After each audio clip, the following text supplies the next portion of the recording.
വണ്ടി വന്ന് കിടപ്പുണ്ട്, എടുത്തോ. പെട്രോൾ അടിക്കണ്ടടാ എന്റെ അത്. പിടിച്ചു 30% ഒറ്റ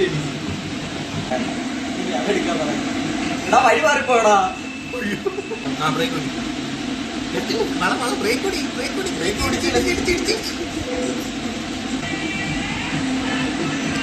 സിനിമാറ്റിക് അറിയത്തില്ല.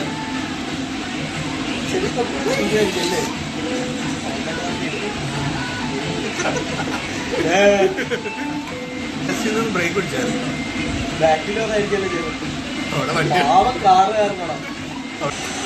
നമ്മളെ വണ്ടി കാണാൻ പോകുന്ന വിത്തുവിന്റെ വണ്ടി, പുതിയ വണ്ടിയാണ്. വണ്ടി ഓടിച്ച് നശിപ്പിച്ചതാണ്. എന്താണ് വണ്ടിക്ക് എന്താണ് നല്ല പിക്കപ്പുള്ള വണ്ടിയാണ്. അതാ 4 വട്ടം 5 മിനിറ്റ് ഓടിച്ചിട്ടുണ്ട്. അയ്യോ വീണ്ടും